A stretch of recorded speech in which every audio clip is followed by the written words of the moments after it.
हाम्रा शीर्षस्थ मानिस, मुलुकका सबभन्दा प्रभावशाली मानिस, मुलुकको सबभन्दा बलियो मानिस प्रधानमन्त्री भन्न चाहन्न, भन्दै हुनुहुन्छ कि मै ठिक छ, मेरो कुरा सबै तिम्रो मान। मेरो त्यस बेलाको इनफ इज इनफको बडो चोटिलो, गहकिलो र मलाई परास्त गर्ने खालको उत्तर प्रधानमन्त्री दिनुभएको थियो। उत्तर दिनमा उहाँ कुनै जोड छैन। नेपाल मात्रै होइन, मेरा विचारमा हारे मोदीसँग हार्नु होला, अरूसँग एसियामा हार्नुहुन्न। सभामुख महोदय, बडो असमञ्जसमा म बोल्न उठेको छु। बोल्नु कठिन, नबोल्नु झन् कठिनको अवस्था छ। विगत महिनाहरूमा के कस्ता घटना भए, ती घटनाले कसरी यस संसदलाई समेत प्रभावित गर्यो र अब संसदको पुनर्स्थापनापछि के कस्ता कठिनाई संसदभित्र र संसद बाहिर समेत आइरहेको छ, त्यसबाट हामी सबै विज्ञ छौँ। सभामुखको आफ्नै पीडा होला। व्यवस्था एउटा कुरो हुन्छ, व्यक्ति एउटा कुरा हुन्छ। व्यवस्थाका त्रुटिहरूलाई व्यक्तिले आफ्ना क्षमताका साथ, त्यागका साथ परिष्कार र परिमार्जन गर्दै लिएर जान सक्छ। कुनै पनि मुलुकमा लेखिएको संविधान परिवर्तन नै नभई, संशोधन नै नभई कहिले पनि चिरञ्जीवी भएको छैन, कहिले चिरञ्जीवी भएको छैन। जुन संविधानले आफूलाई अपरिवर्तनीय स्वीकार गर्यो, त्यस संविधानको अन्त्य भएको छ। त्यसको उदाहरण नेपालमा पनि छ। अपरिवर्तनीय केही पनि कुरा हुँदैन। तर त्यस्तो परिवर्तन गर्नुपर्ने, परिवर्तन नहुन सक्ने, परिष्कार गर्नुपर्ने, परिमार्जन गर्नुपर्ने कुरालाई बिर्सिएर एकैपटक ड्याङ संसद भङ्ग भन्ने कदम हामीले देख्यौँ। त्यसपछि संसद पुनर्स्थापना पनि भयो र पुनर्स्थापना गर्ने निकायलाई र त्यसका लागि सडकमा आउनुभएका जनतालाई, त्यसका लागि भूमिका गर्ने राजनीतिक नेताहरूलाई, हरेक पार्टीका जहाँ हुनुहुन्छ उहाँहरूलाई म धन्यवाद र बधाई दिन चाहन्छु। अगाडिका कठिनाइको व्याख्यामा जान चाहन्न म, त्यसलाई गनाउन पनि चाहन्न म। अगाडिका कठिनाइ पनि, अगाडिका पक्ष पनि, अगाडिका सकारात्मक पक्ष पनि अहिले भर्खरै सुन्ने समयमा हामीले सुनिसकेका छौँ। त्यो मैले दोहोऱ्याउनु पर्दैन। एउटा कुरामा सम्झन्छु, केही महिना अघि यहाँ एकपटक मैले सरकारको क्रियाकलापका विषयमा कुरा गर्दा इङ्ल्यान्डको इतिहासबाट पैँचो लिएर इनफ इज इनफ, प्रधानमन्त्री महोदय इनफ इज इनफ भनेर त्यहाँका विद्रोही नेता चर्चिल, उनकै पार्टीका नेता चर्चिलले चेतावनी दिए। र चेतावनी दिइसकेपछि तत्काल त च्याम्बरलेन राजीनामा दिएनन्, तर त्यही प्रसिद्ध ऐतिहासिक लर्ड एमेरीले प्रस्ताव गरे र चर्चिलले समर्थन गरेको प्रस्तावका आधारमा अन्ततः च्याम्बरलेनको राजीनामा भयो र त्यो सुखद राजीनामा भयो। बेलायतले राम्रो नेता पायो। मेरो त्यस बेलाको इनफ इज इनफको बडो चोटिलो, गहकिलो र मलाई परास्त गर्ने खालको उत्तर प्रधानमन्त्री दिनुभएको थियो। उत्तर दिनमा उहाँ कुनै जोड छैन।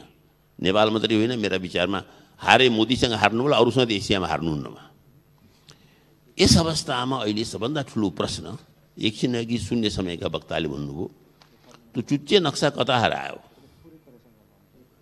त्यो चुच्चे नक्साको भ्रूण हत्या भएको हो, वा बाल हत्या भएको हो, या एउटा राजनीति हो, राष्ट्रिय राजनीति एउटा सानो मोहर मात्र थियो। त्यो शतरन्जको खेलको प्यादा मात्र थियो।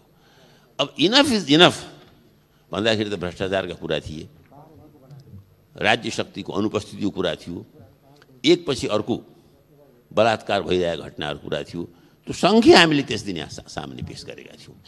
तर अहिले आइकन त अस्तिको यो संसद विघटन र पुनर्स्थापनाले त योभन्दा पनि धेरै गम्भीर कुरा उठाएका छन्। भ्रष्टाचार मात्र भनेर पुग्ने भएको छैन। विकासको गतिमा जुन स्थिरता, जडता आएको छ त्यो मात्रै सम्झाएर भएको छैन। हामी त राष्ट्रकै नीतिका किनारामा उभिएको जस्ता छौँ। म एउटा सानो घटनाबाट बडो सकारात्मक ढङ्गले प्रधानमन्त्रीका, पार्टी सभापतिहरूका, राष्ट्रपतिका, सभामुखका सबैको भूमिकालाई सङ्केत गर्न चाहन्छु। 2047 सालमा हामीले संविधान बनायौँ। हाम्रो नेपाली काङ्ग्रेसको नेतृत्वमा बनौँ, हाम्रा सन्त नेता कृष्ण भट्टराईको नेतृत्वमा बनौँ। उहाँका धेरै शिष्य हामी यहीँ बेन्चमा बसिरहेका छौँ।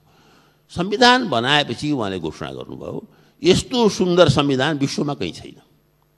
हामीले पनि पत्यायौँ, ताली बजायौँ, थपडी बजायौँ।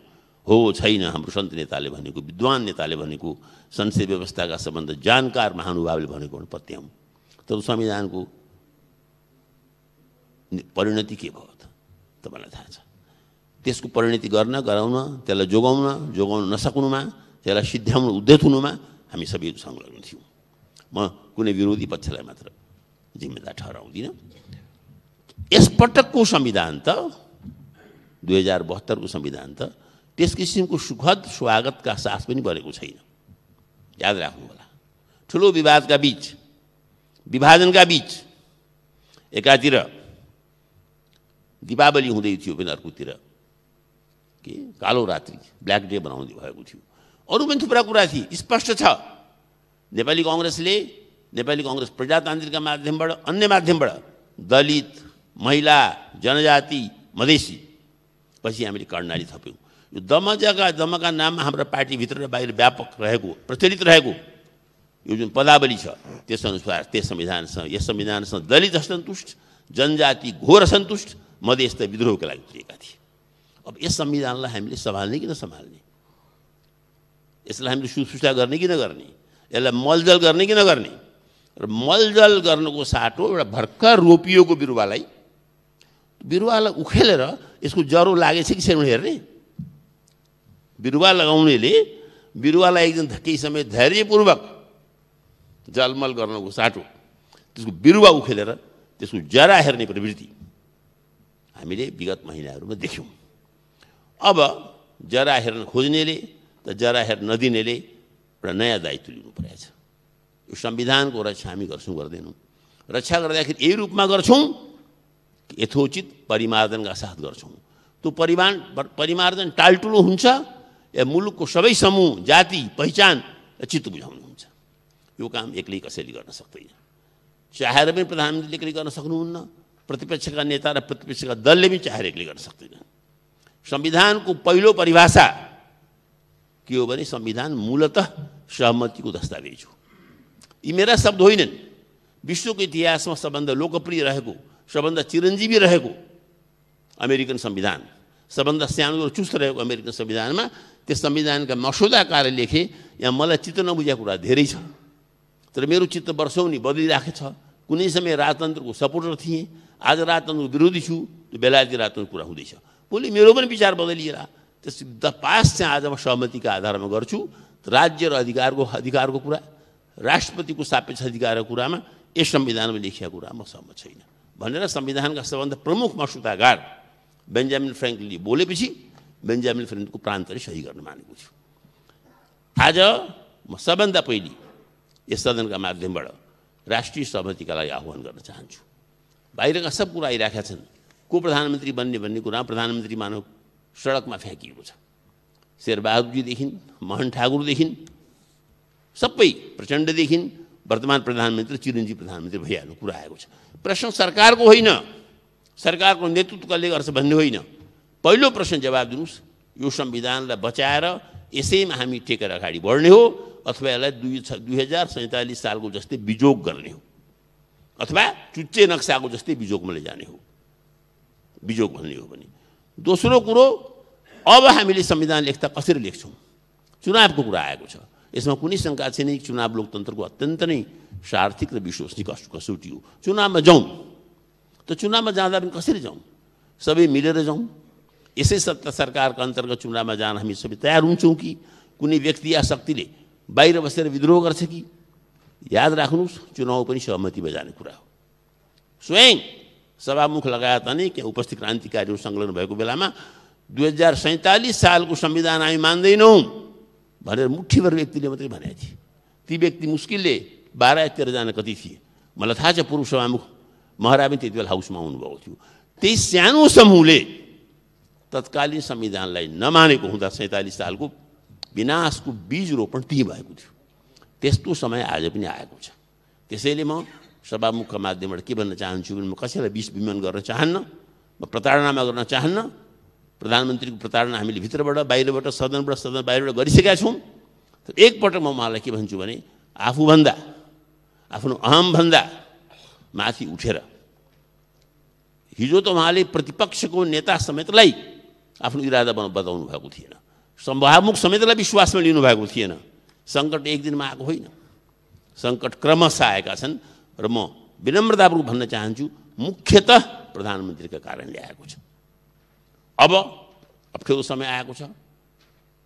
प्रधानमन्त्रीलाई तिमीले छोड मात्रै भन्नुवाला पुग्नेवाला छैन, समाधान पनि दिनु परेको छ। त्यसमा मधेसवादी पार्टीलाई, संसदवादी पार्टीलाई, राजपालाई, काङ्ग्रेसलाई, स्वयं चुट्यो कम्युनिस्टलाई पनि फरक परिरहेको छ।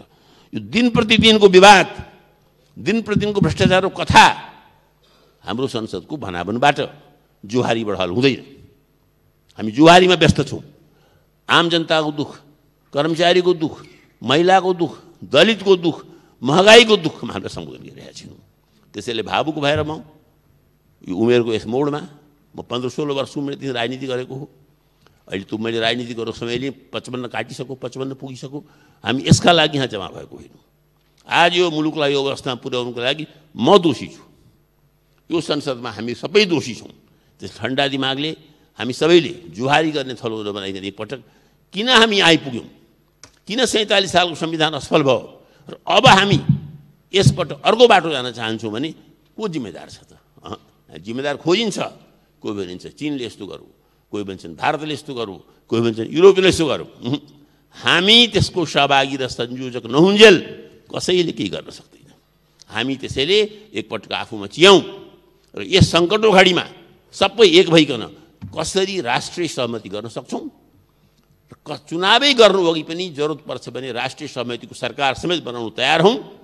होइन भने जुन भावनाले हामीले प्रधानमन्त्रीको चुनाव गराउने एकाधिकारलाई अस्तिको संविधानमा निरस्त गरेको थियौँ, त्यसलाई ध्यानमा राख्दै संसदलाई पुरा कार्यकाल चल्न दिउँ।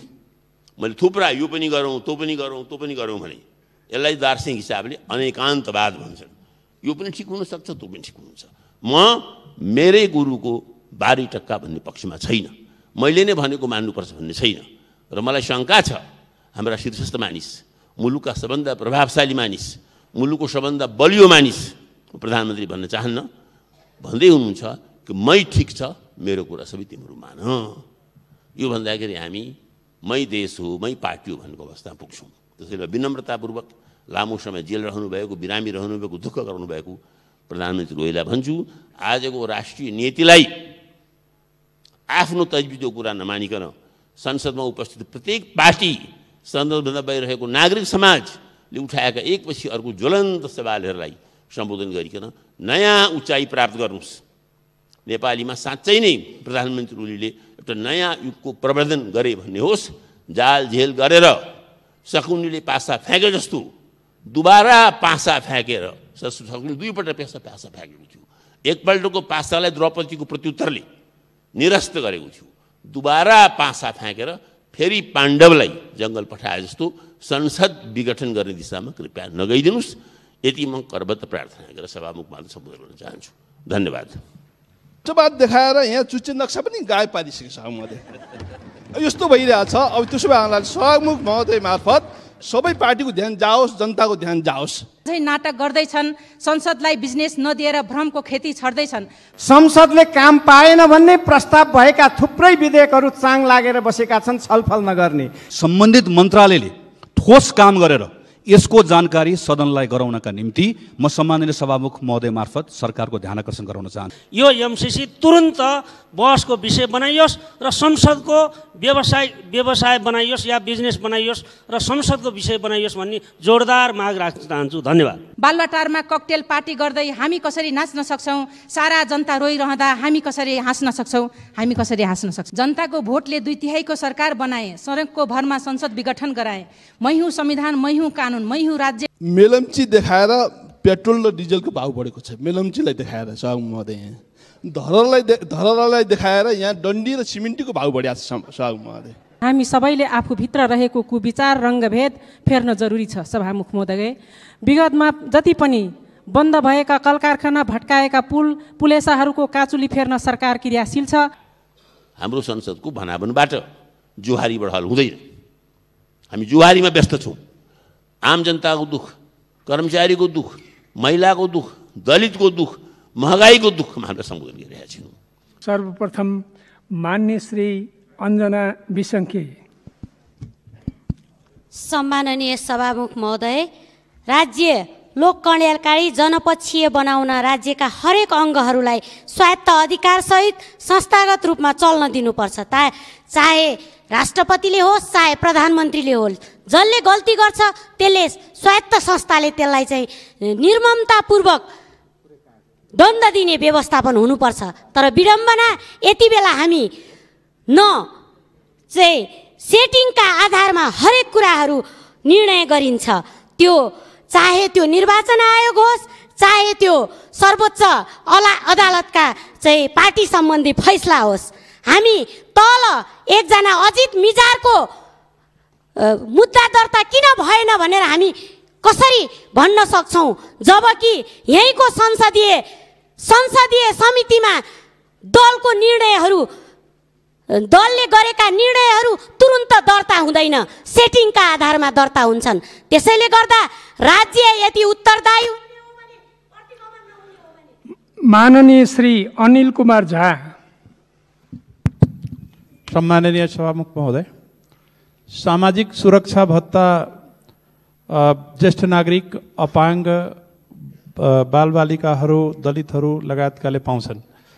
त्यो एउटा निश्चित समयभित्रमा नवीकरण गरिएन भने उसले त्यो सामाजिक सुरक्षा भत्ता पाउँदैन। आजको यो समयमा रोजगारीको खोजीमा होस् वा विभिन्न कामले जब परिवारका पाल्ने सदस्यहरू अन्त बस्छन्, वृद्धहरू पनि त्यही लाग्ने स्थिति हुन्छ। एक महिनामा 3000 रुपियाँ पाउने सामाजिक सुरक्षा भत्ताको लागि मानौ कोही मान्छे विराटनगरमा छ बसिरहेको अहिले र ऊ दार्चुलाको हो भने दार्चुला गएर 3000 रुपियाँको लागि नवीकरण गर्ने स्थिति नहुन सक्छ। त्यही स्थिति बालबालिका र अरूको हकमा हो। उसको बाबुआमा विदेश कमाउन गएको हुनसक्छ र राज्यले नवीकरण नगर्दा त्यो दिँदैन। मेरो आग्रह के हो भने त्यसलाई सहज पारियोस्, कुनै पनि ठाउँबाट त्यो सामाजिक सुरक्षा भत्ताको लागि नवीकरण गर्ने व्यवस्था गरियोस्। माननीय श्री इन्दु कुमारी शर्मा।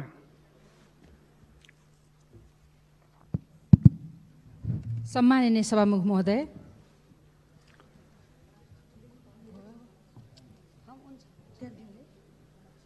सम्माननीय सभामुख महोदय, बालुवाटारबाटै विकासको मूल फुटेको सुनेर मेरो पनि आज जोस जाग्यो। संसदमा कविता वाचन सुनेर मलाई पनि कविता भन्न मन लाग्यो।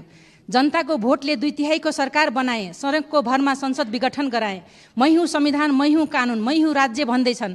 अझै पनि संसद विघटन गर्ने दाउपेच बुन्दैछन्। संसद विघटन ठिक हो भन्नेहरू, लाभको पद कहिले पाइन्छ भन्दै दिन गन्नेहरू। सर्वोच्चले संसद विघटनको निर्णय उल्टाइदिएको छ, संविधान र कानुनका पानाहरू पल्टाइदिएको छ। बुझेर पनि बुझ पचाएका छन्, जनतालाई सित्तैमा सताएका छन्। नैतिकताको खडेरी परेको छ, इमान धर्म मरेको छ। सत्ता टिकाउन जसपाले ललिपप देखाउँदैछन्, झुटा आश्वासन फेरि मधेसीलाई फसाउँदैछन्। विश्वासको मत लिने ठाउँमा अझै नाटक गर्दैछन्। संसदलाई बिजनेस नदिएर भ्रमको खेती छर्दैछन्। बालुवाटारमा ककटेल पार्टी गर्दै हामी कसरी नाच्न सक्छौँ, सारा जनता रोइरहँदा हामी कसरी हाँस्न सक्छौँ, हामी कसरी हाँस्न सक्छौँ। धन्यवाद। माननीय श्री उमा रेग्मी।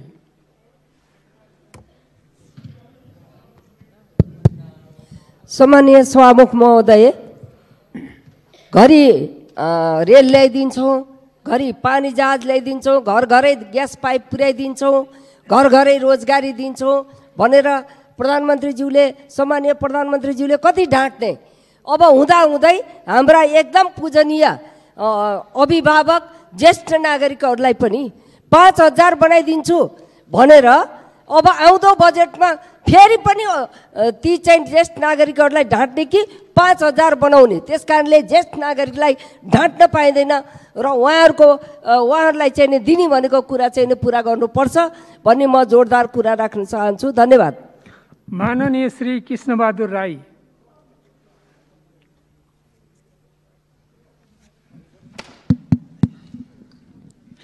सम्माननीय सभामुखज्यू, मैले धेरैचोटि यो सदनमा कुरा उठाइसकेकै विषयलाई म आज फेरि एकचोटि स्मरण गर्न पर्ने आवश्यकता ठानेर अधिकार सम्पन्न बागमती सभ्यता एकीकृत विकास समिति जुन उद्देश्यका साथ स्थापना भयो, आजसम्म थुप्रै मन्त्रीहरू त्यहाँ परिवर्तन भए, आयोजना प्रमुखहरू परिवर्तन भए, त्यहाँको अध्यक्षहरू परिवर्तन भए, तर त्यो जुन उद्देश्यका साथ त्यो स्थापना भएको त्यो कार्यालय हो, त्यो परियोजनालाई सम्पन्न गर्नेतिर अहिलेसम्म सम्बन्धित निकायले त्यति चासो नदेखाएको मैले महसुस गरेको छु।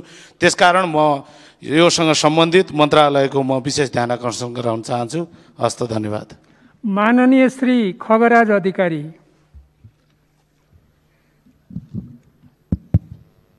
सम्माननीय सभामुख महोदय,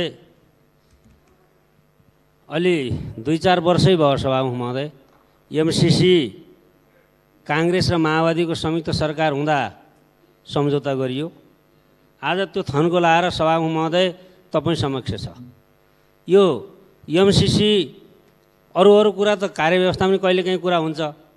यो एमसीसी राष्ट्रिय हित अनुकूल बनाइन्छ सत्ता बाहिर हुँदा। सत्ताको निम्ति यसलाई जुवाको खालमा राखे चाहिँ गरिन्छ।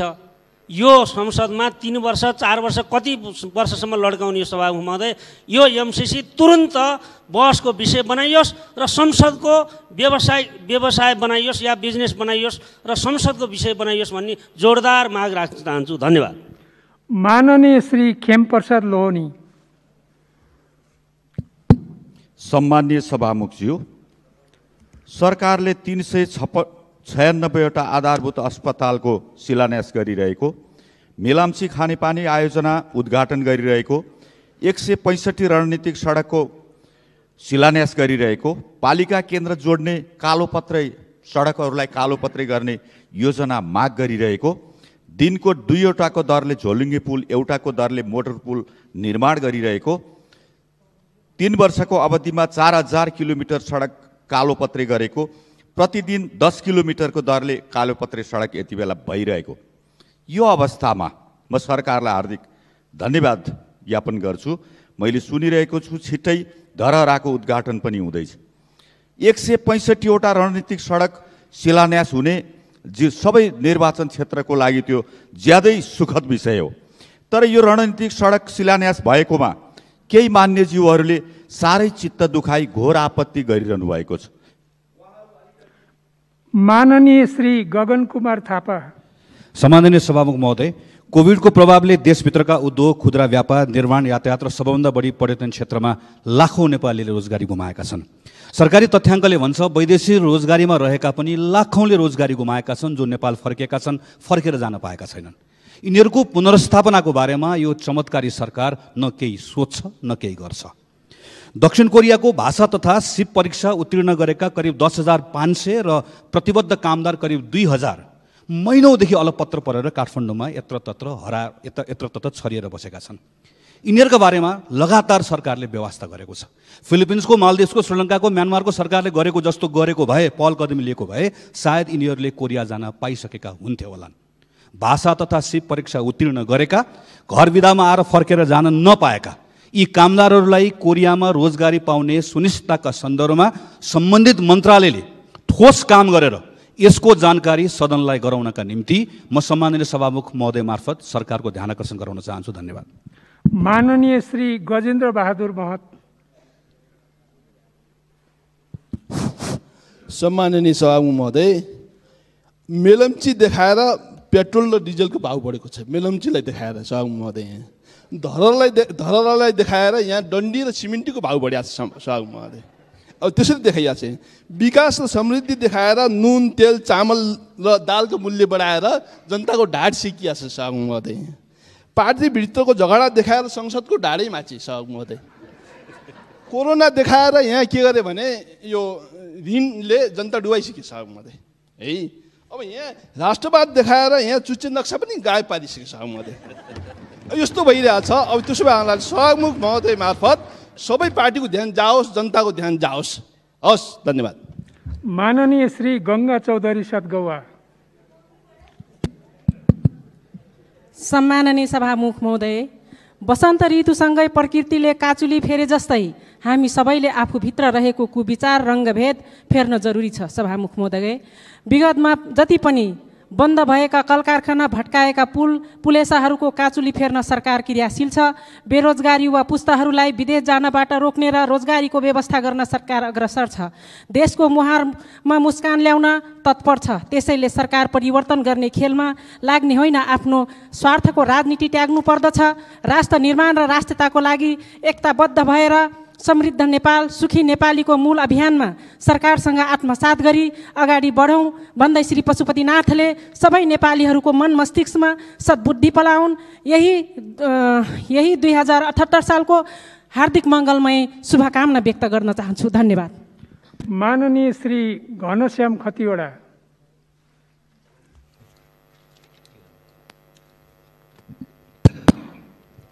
सम्माननीय सभामुख महोदय, गरिमामय बैठकमा संसदको गरिमा घटेको कुरा धेरै कोणबाट उठेको छ। संसदभित्र धेरै नीति र विधि भन्दा भिन्न कुराहरू पनि उठेका छन्। विश्वासको मत फिर्ता लिन्छु भन्ने, फिर्ता नलिने प्रधानमन्त्रीको राजीनामा माग्ने, अविश्वासको प्रस्ताव राख्छु भन्ने, राख्न नसक्ने राजीनामाको माग गर्ने, विधि र नियमले हटाउन मिल्छ, विधि र नियमको बाटो नहिँड्ने, संसदले काम पाएन भन्ने, प्रस्ताव भएका थुप्रै विधेयकहरू चाङ लागेर बसेका छन्, छलफल नगर्ने, यस्तो असंसदीय ढङ्गबाट हामी चलेर कुन संसदीय गरिमा खोजिरहेका छौँ? सभामुख महोदय, हामीले संसदीय गरिमा खोजौँ। 2078 साल 77 त यसै बित्यो, 78ले हामी सबैलाई यतातिर प्रेरणा दियोस्। 78 को हार्दिक मङ्गलमय शुभकामना। माननीय श्री चाँद तारा कुमारी। सम्माननीय सभामुख महोदय, संसदको विभिन्न समितिहरू छन् र सबै समितिहरू जसलाई मिनी पार्लियामेन्ट पनि भनिन्छ, तर पनि व्यवहारमा यसको कुनै खास महत्त्व भने सरकारमा देखिएको छैन। समितिहरूलाई आफ्नो विषयअनुसार कामहरू गर्ने गर्छन्, प्रतिवेदन बुझाउने काम गर्छन् र सिफारिस सरकारलाई दिन्छन्, तर त्यसको कुनै पनि सुनवाई हुँदैन र सायद कहिलेकाहीँ मात्र भएको होला, तर पनि यसको चाहिँ कुनै खास सुनवाई भएको हामी पाउँदैनौँ। किन यस्तो भएको भन्ने म प्रश्न पनि गर्न चाहन्छु। र जुन चाहिँ जहाँ अहिले चाहिँ फुल पार्लियामेन्ट जुन छ, यहाँ हाम्रो हाउस फुल सदनको कुनै महत्त्व छैन भने यो सानोतिनो समितिको झन् के महत्त्व होला, यो हामीले राम्रोसँग बुझ्न पनि सक्छौँ। त्यसैले यसमा चाहिँ म गम्भीर ध्यान आकर्षण गराउँदै यसको म विरोध पनि गर्न चाहन्छु। र अर्को चाहिँ अहिलेको जुन अवस्थाले गर्दा सांसदहरूलाई काम गर्ने हौसला हराएको छ, उनीहरू हतोत्साहित भएका छन्। किन भन्दाखेरि जहिले पनि यी विभिन्न किसिमको चलखेल हुने कामहरू भइरहेको छ र त्यसमा पनि कहिले यो संशोधन फेरि विघटन हुन्छ कि भन्ने सबैलाई चाहिँ मनमा एक किसिमको कौतूहल या चाहिँ सबैलाई यो फेरि हुनसक्छ भन्ने चाहिँ कुराहरूले गर्दा हतोत्साहित भएका छन्। माननीय श्री छक्कबहादुर लामा। सम्माननीय सभामुख महोदय, हुम्ला जिल्ला एकमात्र सडक सञ्चालन नजोडेको जिल्ला हो। दुर्गमताका कारण यहाँ खाद्य सङ्कट परिरहन्छ। फेरि कोरोना महामारीको कारण चीनसँगको हिल्सा नाका पनि बन्द छ। त्यसमा थप इतिहासमै नपरेको खडेरी यसपटक परिरहेको छ। त्यसैले हवाई मार्गबाट ढुवानी हुने खाद्य कोटा अपुग भएकोले त्यसमा वृद्धि गरियोस् भनी म समयमै सरकारको ध्यान आकर्षण गर्न चाहन्छु। धन्यवाद। मान्य सदस्यहरू, सुन्ने समयमा मान्य सदस्यहरूले बोल्ने क्रम यहीँ समाप्त हुन्छ। मान्य सदस्यहरू विशेष समयमा बोल्नका लागि दलीय आधारमा मान्य सदस्यहरूको नाम प्राप्त हुन आएको छ। म उहाँहरूलाई बोल्न समय दिन्छु। सर्वप्रथम मान्य श्री मितमणि चौधरी, समय 6 मिनेट। यसपछि मान्य श्री प्रदीप गिरी।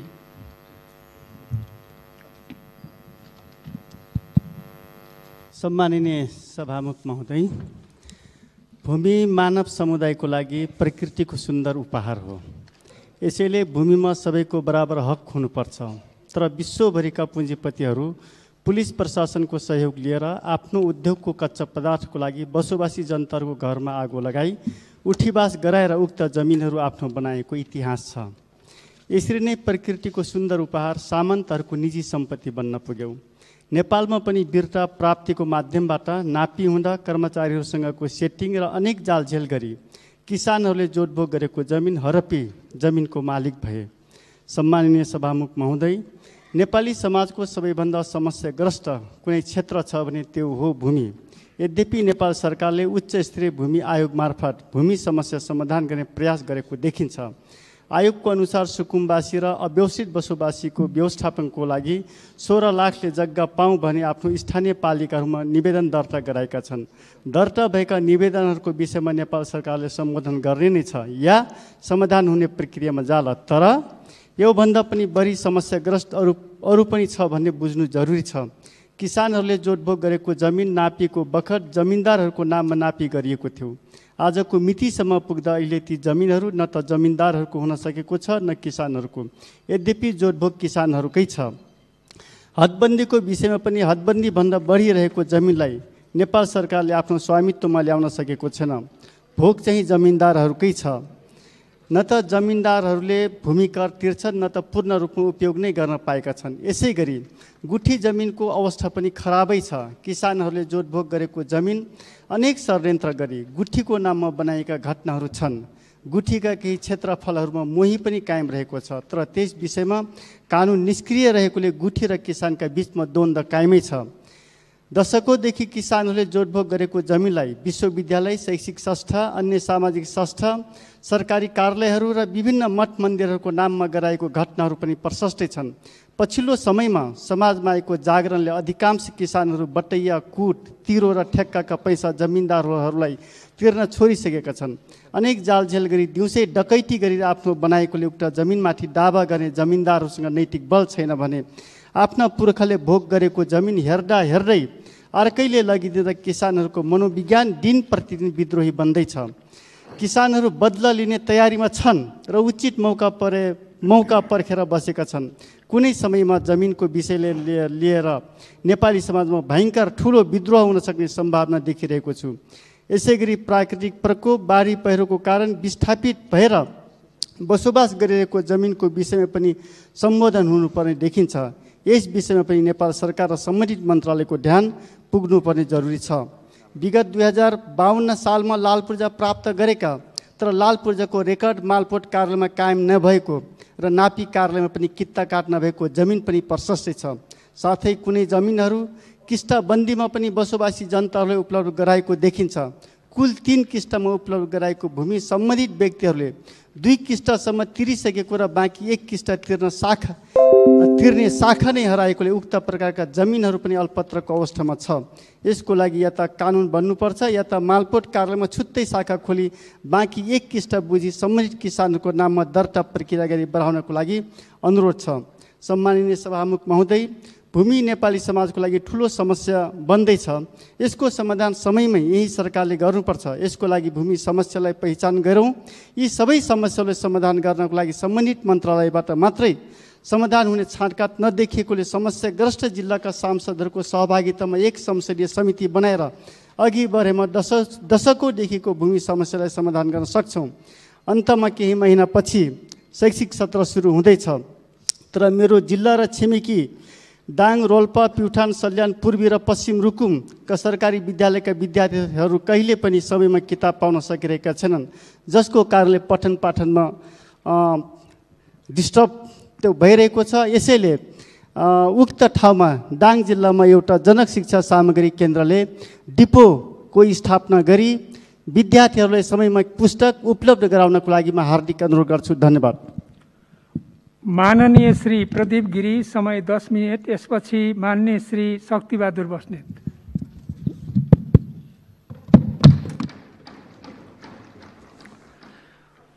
माननीय श्री शक्तिबहादुर बस्नेत, समय 10 मिनट। यसपछि माननीय श्री प्रदीप यादव। सम्माननीय सभामुख महोदय, धेरै दिनदेखि संसदभित्र, संसद बाहिर संसदको प्रभावकारिताको बारेमा, विकास निर्माणका प्रसङ्गहरूमा छलफल चल्दै आइराखेको छ। केही दिन यता त विभूषणमा अङ्कित नक्साको बारेमा पनि अर्को छलफल थपिएको छ। तर आश्चर्यको कुरा यो छ, सरकार बेखरबर जस्तै छ। हल्का प्रतिक्रियामा आफ्नो जिम्मेवारी पुरा गरेको आत्मरति लिँदैछ। यसो किन भइरहेको छ? यसो किन हुँदैछ? प्रश्नहरू उठिराखेका छन्। सरकार अध्यादेशको भरमा राज्य सञ्चालन गर्ने, बालुवाटारबाट प्रतिक्रियाहरू दिएर आफ्नो जिम्मेवारी पुरा गर्ने कुरामै रमाइराखेको त छैन, या संसदको अस्तित्वलाई अझै स्वीकार गर्न गाह्रो परिराखेको छ। प्रश्नहरू योभन्दा पनि अगाडि बढेर उठिराखेका छन्। सरकार संसदलाई एउटा सोपिस बनाएर मुलुकलाई अर्कै प्रणालीमा अर्कै विधिमा सञ्चालन गर्न त खोजिरहेको छैन। यी र यस्तै प्रश्नहरू अझ गम्भीर बन्दै गइराखेका छन्, गम्भीर रूपमा उठिराखेका छन्। विषयहरू यसरी उठिराखेका छन्। यहाँ समस्याको सुरुवात कहाँबाट भयो अब यो बताइराख्नु पर्ने छैन। 5 वर्षको निम्ति बहुमतको जनादेश सहित बनेको सरकारले जब संसदलाई असंवैधानिक ढङ्गले विघटन गर्ने एउटा दुष्प्रयास गर्यो, समस्या त्यहीँबाट सुरु भयो। मुलुकलाई प्रतिगमनको बाटोमा हिँडाउने कोसिस भयो, समस्या त्यहीँबाट सुरु भयो। तर बडो अचम्म लाग्छ, सरकारका केही मन्त्रीज्यूहरू, केही मान्यज्यूहरू प्रतिगमन के हो भनेर प्रश्न गर्दै हुनुहुन्छ। मलाई लाग्छ, मलाई विश्वास छ यहाँहरूले त्यो नबुझेर त्यो प्रश्न गरिराख्नु भएको छ जस्तो लाग्दैन।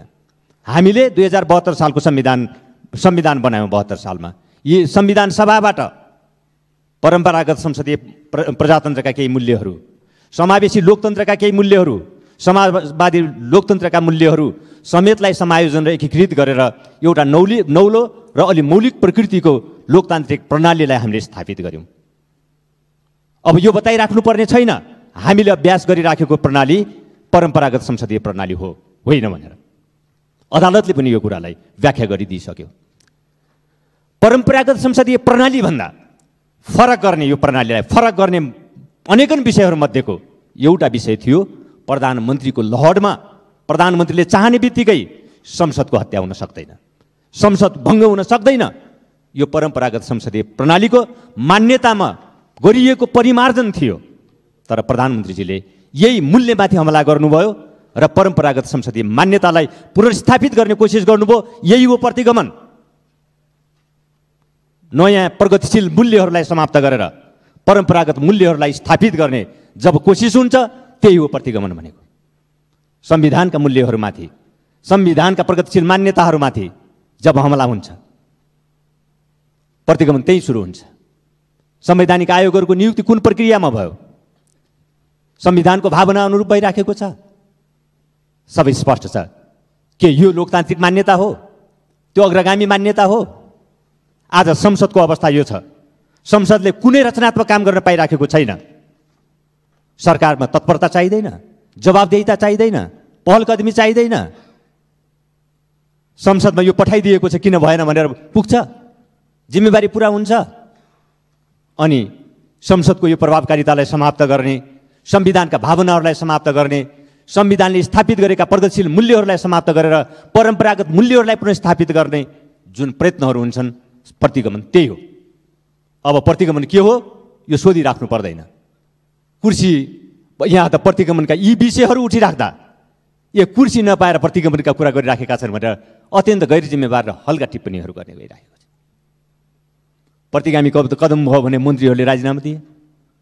कुनै बेला सरकारले गरेको निर्णय लागू हुन सकेन भनेर सरकार प्रमुखहरूले राजीनामा दिए। राजनीतिक दलहरूसँग सहमति भएका विषयहरूको सहमतिको पालन गर्दै सरकार प्रमुखबाट बाहिरिए। अनि ती पदलोलुप अदालतले यत्रो निर्णय गर्यो, सरकारको निर्णयमाथि यत्रो प्रश्न उठायो, अनि त्यसको जिम्मेवारी लिने सेक्सन कहीँ पनि देखिँदैन। अब उहाँहरू बडो लोकतन्त्रवादी, यो 8औं आश्चर्य हो। योभन्दा आश्चर्यको विषय अर्को के हुन सक्छ? सभामुख महोदय, त्यसै गरी अहिले अर्को एउटा विषय पनि उठिराखेको छ। यहाँ साथीहरू कुरा गरिराख्नु भएको छ, सरकारको समर्थन हाम्रो दलले कायम राखिराखेको छ। यो किन गरिराखेको होला? बडो अचम्म लाग्छ। सरकारले यो समर्थन छिटो फिर्ता लगिदिए हुन्थ्यो भन्ने मनसाय प्रकट गरिराखेको जस्तो हामीलाई आवाज हुन्छ। हो, यो भ्रम नपरोस्। हाम्रो दलले सरकारलाई दिएको समर्थन कायम राख्नुको अर्थ सरकारका यी अलोकतान्त्रिक र असंवैधानिक गतिविधिहरूलाई समर्थन गर्नको लागि होइन, सहयोग गर्नको लागि पनि होइन। यो कुरा पनि स्पष्ट रहोस्। यो संसद जनमतबाट बनेको हो। यो संसदको रक्षा जनबलबाट पनि भएको छ। जनमतबाट बनेको, जनादेशबाट बनेको संसदलाई असंवैधानिक तौरले समाप्त गर्ने जुन दुष्प्रयत्नहरू भएका थिए, जनबलले त्यसको रक्षामा महत्त्वपूर्ण योगदान गरेको छ। हामी त्यसको सम्मान गर्छौँ। संसदको रक्षा यसको रखबारी गर्नको लागि हाम्रो दलले सरकारलाई दिएको समर्थन कायम गरिराखेको छ। तपाईँहरूलाई भ्रम नपरोस्, सबै खालका संवैधानिक र लोकतान्त्रिक गतिविधिहरूको हामी साक्षी बसिराखेका छौँ र ल्याप्चे लगाइराखेका छौँ भन्ने भ्रम पनि तपाईँहरूलाई नरहोस्। हामी यो कुरा स्पष्ट गर्न चाहन्छौँ, हामी यो विषयमा स्पष्ट छौँ। हाम्रो प्राथमिकता, हाम्रो दलको प्राथमिकता लोकतन्त्रको रक्षा, संविधानको रक्षा र संविधानका अग्रगामी मूल्यहरूको रक्षा हो। अब यहाँ अघि अर्को कुरा पनि उठिराखेको थियो, भर्खरै नक्साको विषय, विभूषणमा उल्लेख गरिएको नक्साको बारेमा कुरा उठिराखेको छ। सरकार अत्यन्त हल्का टिप्पणी गरेर प्रतिक्रिया दिएर, गृह मन्त्रालय अत्यन्त हल्का प्रतिक्रिया दिएर आफ्नो जिम्मेवारी पुरा भएको भान गरिराखेको छ। 76 सालमा प्रदान गरिएको सम्मान हो। सभामुख महोदय, सम्मान त 76 सालमा, सम्मान गर्ने निर्णय त 76 सालमा भयो होला, पदक वितरण त 77 सालमै भएको हो नि। पदक वितरण त 77 सालकै यही सरकारले गरिराखेको हो नि। अनि यति हल्का टिप्पणी गरेर जिम्मेवारीबाट पन्छन मिल्छ? मौसमी राष्ट्रवाद हो वा जनतालाई अब फेरि झुक्याउने अर्को प्रपञ्च हुँदैछ? मौसमी राष्ट्रवाद होइन जनतालाई चाहिएको। राष्ट्र, राष्ट्रियतासँग सम्बन्धित प्रश्नहरूको संवेदनशीलता, यसको बहुआयामिक प्रभावको बारेमा सरकार सबैभन्दा बढी जिम्मेवार हुनुपर्छ, सबैभन्दा बढी जवाफदेही हुनुपर्दछ। यति हल्का टिप्पणी गरेर सरकारको आफ्नो भूमिका पुरा हुँदैन। यो सरकारको प्रश्न मात्र होइन, यो राष्ट्रको प्रश्न हो, यो मुलुकको प्रश्न हो, 3 करोड जनताको प्रश्न, नेपाली जनताको प्रश्न हो। त्यसकारण यी विषयहरूलाई यति हल्का ढङ्गले टिप्पणी नगरियोस्।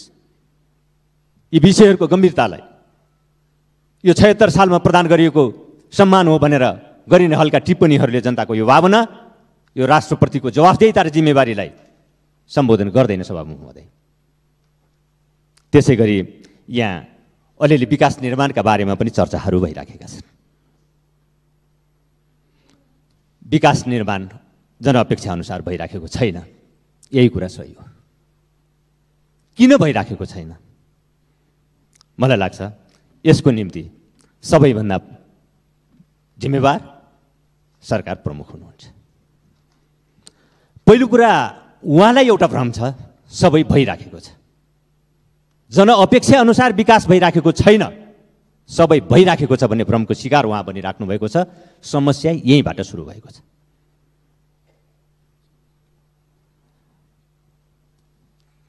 सबै भइराखेको छैन। दोस्रो कुरा, यो ब्रह्माण्डको सत्य सरकार प्रमुख, हाम्रो सरकार प्रमुखको दिमागभित्र कैद छ भन्ने उहाँलाई भ्रम छ। अर्को, सत्यका स्रोतहरू अरू धेरै छन्, वास्तविकताका स्रोतहरू धेरै छन्। सबैका प्रतिक्रियाहरू, सबैका सल्लाहहरू, सबैका सुझावहरू लिएर राष्ट्र निर्माणको बाटोमा अगाडि बढ्नु पर्दछ भन्ने मान्यताबाट उहाँ टाढा हुनुहुन्छ। ब्रह्माण्डको सत्य आफ्नै दिमागभित्र कैद छ भन्ने भ्रमबाट उहाँ जहिलेसम्म चलिरहनुहुन्छ, मुलुकको नियति यस्तै भइरहन्छ, उहाँ त्यहाँ रहँदछन्।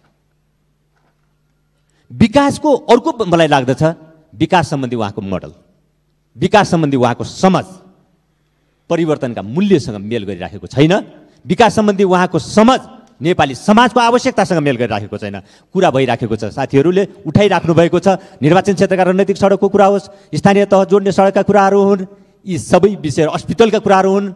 अर्को पाटो, सत्यको अर्को पाटो पनि हेरौँ, बजेटको विनियोजन कसरी भइराखेको छ, ती कति सालमा पुरा हुने हो नि? यही बजेट विनियोजनको अनुपातबाट हेर्ने हो भने ती योजना सम्पन्न गर्नको लागि कति वर्ष लाग्छ, अरू कति दशक लाग्ने हो?